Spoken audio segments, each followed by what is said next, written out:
Well, hello everybody. I'm Ed Parcaut. I'm here with Brian Galke, and we're Aces 53. What's Yeah. Aces 53, you ask? Well, that is attitude, commitment, enthusiasm, smile. And then the Joker is that unique ability you bring to the table, and that's the 53 because it's that's the 53rd card in a deck is the Joker, the first Joker. Not the second Joker because that's 54. Ah, let's say count threes, fours. I got you. Anyway, so we Tuesdays we talk about the aces part, and then on Thursday we have a Joker come in. But today it's unique because Brian's the Joker. Yes. He's no good at Not comedy, at but all. no, horrible. Yeah. But Tuesday we were talking about Chris Voss, Right. and you were going to watch one of his There you go. webinar, whatever. Split the Yeah. Never difference. split the difference. Yeah. Yeah.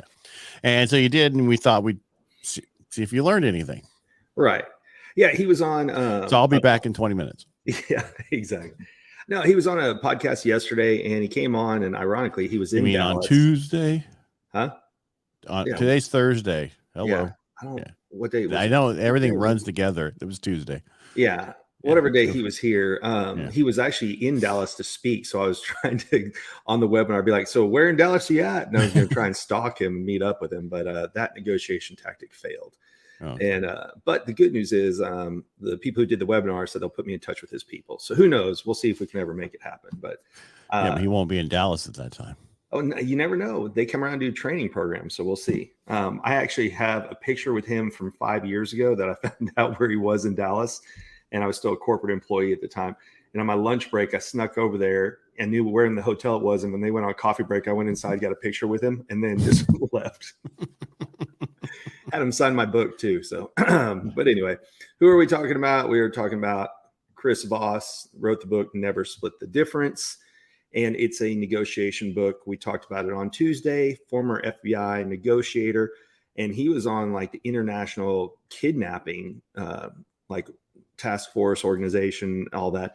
So he had to deal with some high profile cases going out there. And what's interesting is a lot of what he learned, he ended up teaching at Harvard in the negotiations class. So the professors and people who actually had the class brought him in, and he out negotiated everybody. And that was kind of one of his big claims to fame. So I'm sorry, I'm not ignoring you. I wanted to find that book that you had sent me the other day that you. Oh, what he was talking about. Sorry, that's what I was trying. The full fee agent. Yeah. Yes. So it's interesting because he is pivoting to not just teaching corporations about negotiations. He's helping realtors. He's writing additional books on emotional intelligence and tactical empathy. That's kind of what he's known for, is tactical empathy. But because of what's been going on with housing the last year or so, with housing going up and interest rates going up, he wrote a book called The Full Fee Agent. And that's one of the things he's working on. But he's working in different industries and with different groups. So the cool thing about him is after he left the FBI, he started the Black Swan Group. And so you can go and you can do video trainings with them. He actually has a new thing. I got an email, I'll have to forward to you today. He's going to do like a paid for podcast where you subscribe to it, but it actually has a fee. And it's called Fireside Chats. And his first guest is going to be Mark Cuban.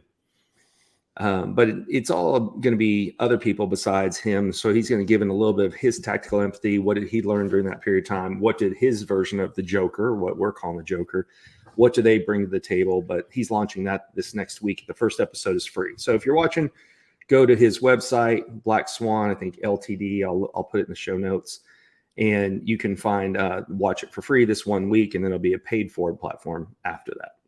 But, yeah, that's kind of like the Huberman podcast, the guy I listen to all the time. He has his normal podcast, and then they have an AMA where that's you pay for that one, and you can get more information. And I think depending on where you are, that in your scale of who you are, that could work. And so that Full Fee Agent is actually on Audible too.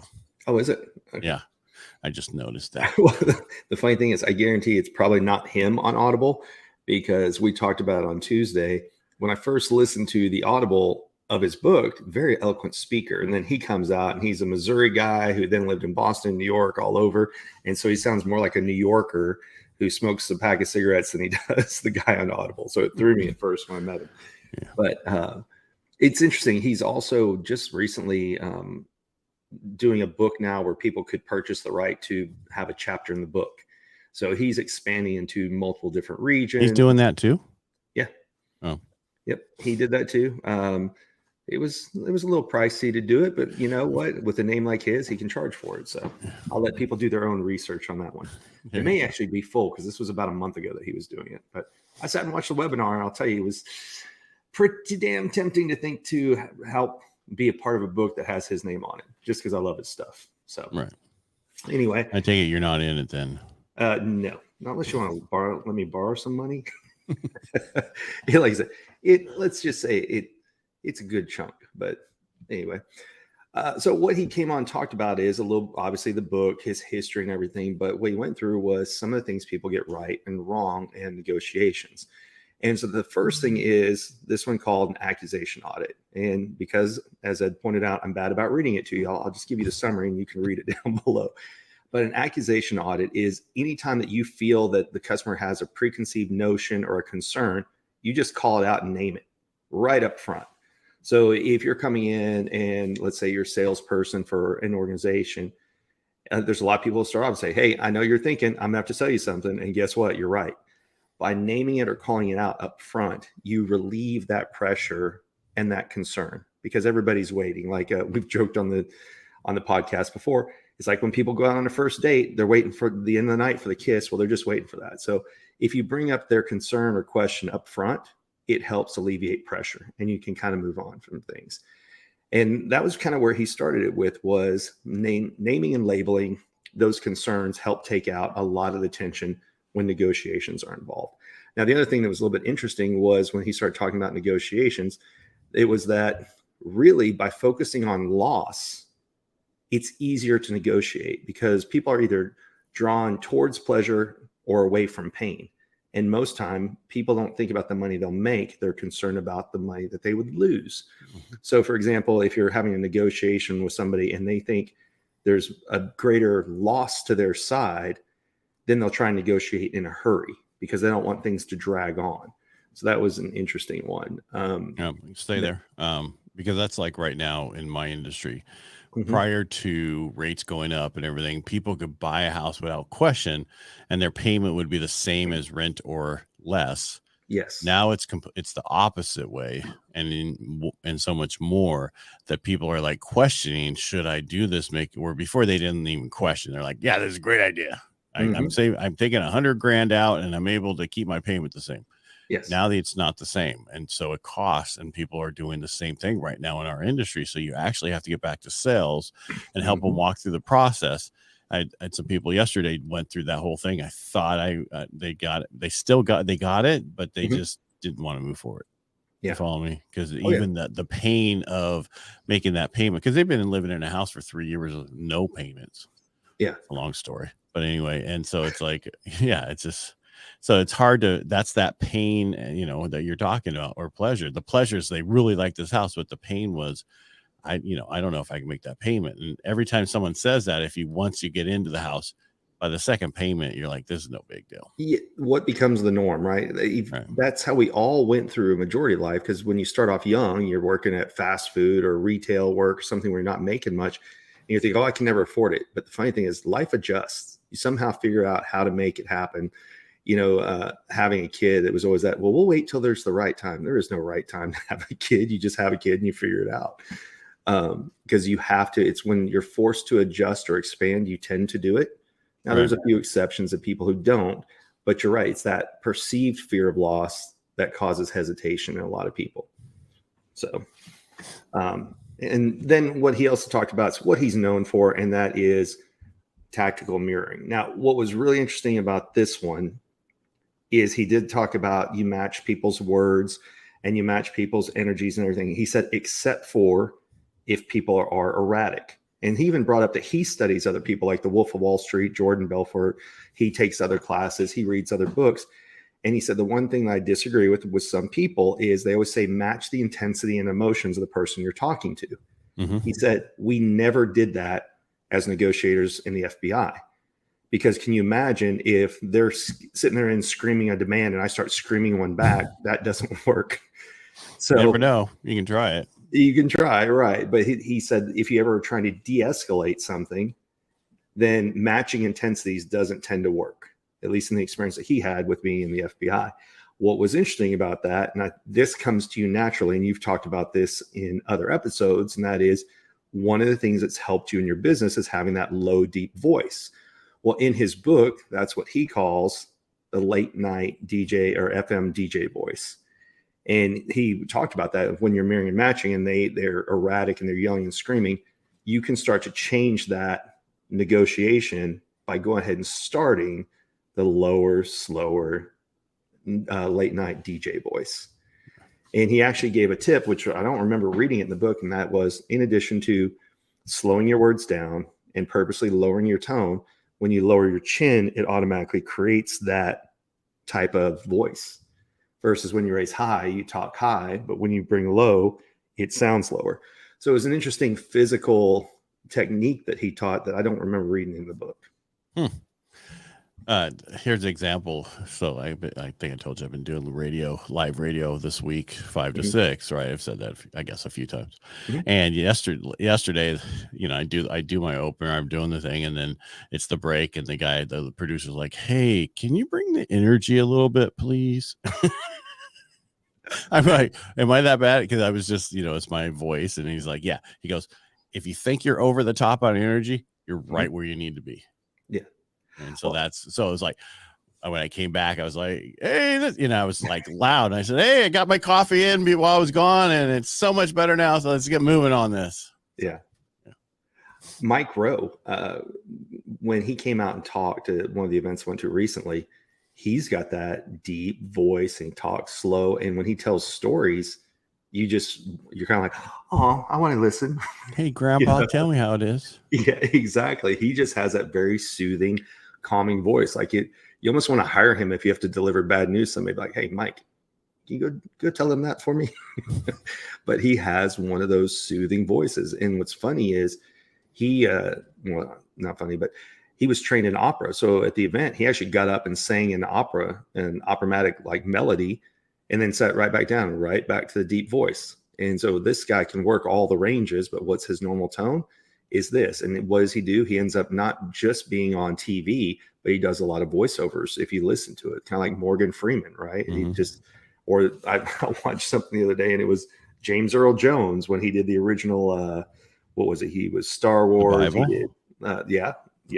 And then he did. Wasn't he Luth? Wasn't he Darth Vader? He was Darth Vader's voice, and then he was something else. What was it? Yeah. No, he wasn't just the heavy breathing. He had a lot too. Was it Hercules? No, Conan the Barbarian, because he was. What about? He did a lot of voiceover in that too. So. For which? He was the bad evil guy that could turn into a snake. You don't remember that? No. Yeah. I got to tell you, I think I maybe watched 10 minutes of that whole thing. Really? Yeah. When I was a kid, Arnold Schwarzenegger, right? Like that was the whole thing. Well, Arnold was great, but it was such bad acting. It's like, come on. It was like an E movie. It wasn't even a B movie. It was so far down. It was ridiculous. It's funny because all these, I have all streaming apps now, and when they bring back older movies, I'm like, "Oh, I'll watch it." I'm like, "Oh, how did I watch it?" It's just Star Wars is the worst with their special effects. Yeah. I mean, Space Nuts, you expected to have bad ones because that was the whole purpose of it. But well, okay, on a total tangent from that one. Spaceballs, yes.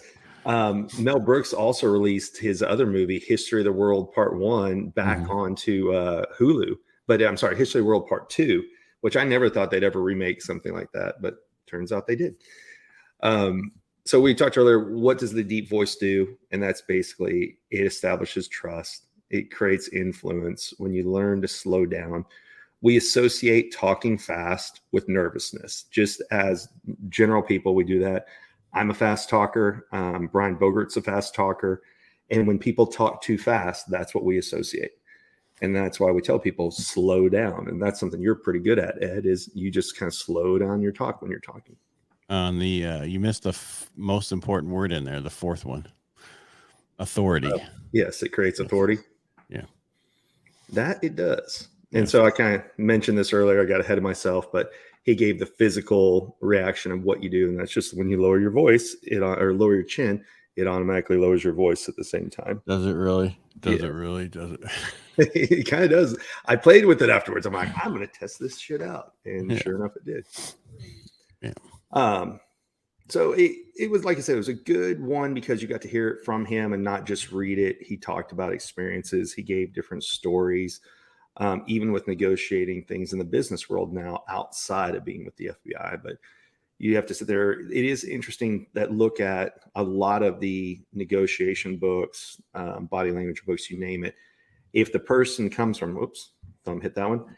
When the person comes from a 3-letter agency, there's that automatically credibility built in of they must have learned this as a result of their training. Now, sometimes that's true, but then it's even training outside of that they learned, right?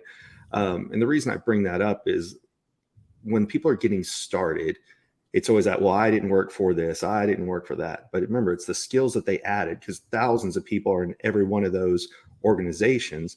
But what extra skills did they add to it that then made them the authority when they left that 3-letter agency? So, gotcha. Yeah. So, but the whole, I thought you were going to say trust, because there's no trust in the 3-letter agencies anymore. Not now, anyway. They need to work on that. That is something they definitely need to work on. But speaking of 3-letter agencies, so the other thing that he suggested is always giving people 3 sets of options. And this goes back to a sales technique that even Tom Hopkins, when we covered him a few weeks ago, he would say things like, oh, so do you want the couch delivered on Tuesday or Thursday? And what Chris is saying is, while that may have been popular for a period of time, you actually get more credibility and seem as more like I'm trying to work with you when you give people 3 options and 3 different choices. So that way, you seem flexible. You're trying to work with them instead of just giving them 2 alternatives, and that's it. Gotcha. So this work with your kids. All right. You have 2 choices. You have 3 choices. You go to bed now. Right. You go to bed with your butt spanked. No, I'm just kidding. Yeah. Oh, we do it all the time. Like with Viola, it's all right. Do you want 5 more minutes before you go to bed? You know, like you can do those little things with kids. Because it's right. If you say go to bed right now, it's no. Oh, but you want 5 more minutes before you go to bed? Well, they're always going to pick that. They haven't learned the sales techniques. You don't have to give them 3 choices yet. All right, you got 5 minutes and you're going to bed. Oh, I don't want to go to bed. Exactly. But if you tell them go to bed right now, then it seemed like a punishment. So you add in that extra little buffer there, and that helps take care of it. I mean, we complained so much that we had to go to bed early and have naps, and now that's all we want to do. I just told somebody this story. So last year, my daughter was in pre-kindergarten, and her big complaint about school was they make me lay down on the cot and take a nap, and I don't like doing it. And now that she's in kindergarten or just graduated kindergarten, what was her top complaint about kindergarten? They wouldn't let me take a nap in the middle of the day. Welcome to adulthood, kid. That's right. Growing up. That's right. Now, with that being said, hey, naps, they're worth it. Ironically, that since we brought that up, Chris was talking about that. He actually brought up Huberman Labs in his discussion. And he was talking about rather than getting caffeined up, always grabbing coffee, he'll actually, if he needs to prepare for a negotiation or something, he'll go and take a 15-minute nap over a stimulant, because he found that actually keeps him in a better pace and a better mood than trying to amp something up.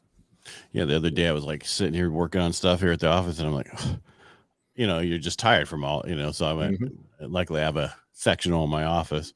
So I went in there and took I think it was like maybe 12-minute nap, got up, was like, well, it was easy to get right back on it. Because they say afternoon naps are really important in business, depending on when you get up. I get up early, 4:30, 5 o'clock. So not me. Yeah, well, that's the difference. Yeah. Well, I get up at, now it's 7, but I used to get up at 6:15 because during school, she has to be butts in seats by 7:30 in the morning or 7:50. But driving her to school can take 15 minutes or 50 minutes.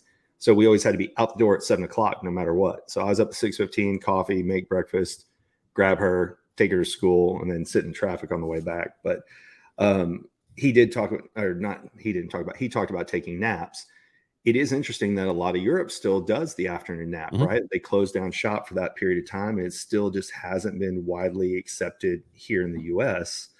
There was a book by a Navy SEAL, and I can't remember the name of it. Not Jocko. This was before Jocko was out there. But there was another guy, and he talked about taking a caffeinated nap And that was, you drink your cup of coffee and then you go take a 15-minute nap. And what it does is it allows your body to sleep before the caffeine gets in there. And then it makes it that much more of an experience.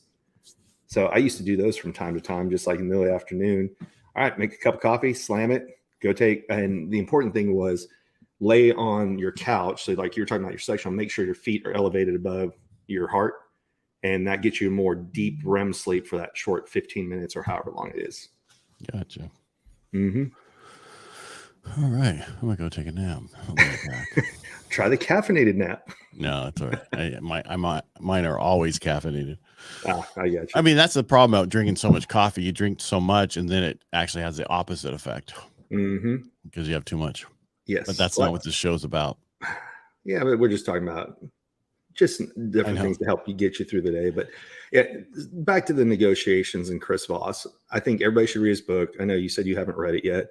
No, I'll listen to it before you know it. So yeah, I was gonna say that even the Audible is really good, but a lot of things I had to use in just my day-to-day world, right? Because whenever you're in any type of account management, anything, it's kind of like working a help desk to a degree. There's sometimes just bad news that has to be delivered, or we would have contracts that we had to negotiate. And you have to go into it not always thinking about win-win or what I want, but what are different skills that you can use in the actual negotiation. Thinking outside the box, looking at like he talked about before. Don't get emotional. Use the late night DJ FM voice. That type of things where it's hard to not get emotional about things, especially here as a parent, right? Well, you can get so angry at something they do, but yelling at a kid has so many adverse effects that you learn over time. But if you can learn to explain to them in a calm and rational voice, you get more out of it. And same thing with, arguments about pretty much anybody is they always say those who stay in control, like the first person to lose their shit is the one who's the losing factor, right?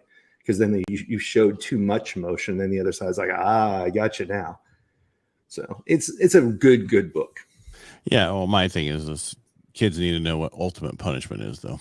Yes. Yes. Then they know what it's going to get to before, Right. I remember this one time I threw a styrofoam ball at my daughter, and she like freaked out because it was, it was freaking it wouldn't even, it bounced right off you, but it's like, it was getting her attention, and she's like, it's like, give me a break, little girl. It's like, can we go a little dramatic? Yeah. That's the other daughter who was in drama, not you. So stop it. I don't know why it made me think of it when you're saying it. I went to a scramble golf tournament like 3 weeks ago, and I was driving the golf cart, and I saw 2 golf carts lined up here. Sorry, I guess you guys can see here. And I'm like, okay, well, I'll just drive around and go to this side. And when I went driving around, somebody was teeing off, and I didn't pay attention because I was looking at the pavement. And the guy in the passenger seat's like ducking, and he's like, "You a-hole!" He's yelling at me. And they were actually hitting marshmallows, and we didn't know that because that was one of the contests. So he thought golf balls were flying at him. So his adrenaline was pumped up. It turned out it was just marshmallows. Oh, poor baby. Needless to say, I don't think he'll have me driving the golf cart for the next scramble we go to, but it made me think of it with your story. Yeah. What are you going to do? Exactly.